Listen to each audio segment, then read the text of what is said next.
মধ্যপ্রাচ্যের চলমান উত্তেজনায় নিরাপত্তা সংকটে বন্ধ কুয়েতের বিমানবন্দর। ইরানের ক্ষেপণাস্ত্র হামলায় আংশিক ক্ষতিগ্রস্ত হয় বিমানবন্দরটি। এতে বিপাকে পড়েন প্রবাসী বাংলাদেশিরা। সৌদি হয়ে অন্য দেশে সীমিত ফ্লাইট চললেও বাংলাদেশিদের অপেক্ষা দীর্ঘ হয়। অবশেষে বাংলাদেশ দূতাবাসের প্রচেষ্টায় 12 এপ্রিল থেকে জাজিরা এয়ারওয়েজ দাম্মাম হয়ে ঢাকা কুয়েত ফ্লাইট চালু করছে। সপ্তাহে 3 দিন রোববার, মঙ্গলবার ও বৃহস্পতিবার এ সেবা চলবে। অনলাইন বা এজেন্টের মাধ্যমে টিকিট পাওয়া যাবে। বৈধ একামাদারীদের জন্য সৌদি ট্রানজিট ভিসা বাধ্যতামূলক। খরচ টিকিটের সঙ্গে যুক্ত থাকবে।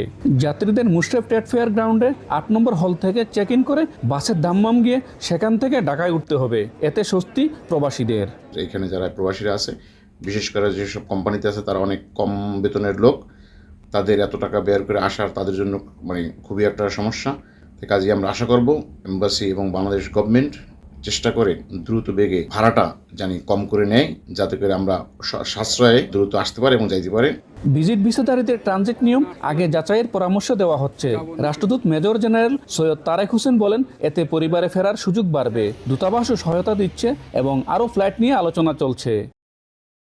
আগামী 11 অথবা 12 এপ্রিল থেকে কুয়েতের জাজিরা এয়ারলাইন্স দাম্মাম থেকে ঢাকা এবং ঢাকা থেকে দাম্মাম নিয়মিত ফ্লাইট পরিচালনা করবে। সৌদি আরবের যে ট্রানজিট ভিসার প্রয়োজন হয়, সেই ট্রানজিট ভিসার ব্যবস্থাও এই জাজিরা এয়ারলাইন্স করবে এবং সড়ক পথে যাওয়ার জন্য যে বাসের ব্যবস্থা সেটাও তারা করবে। এর ফলে প্রবাসীদের অনেক ঝামেলা কমে যাবে।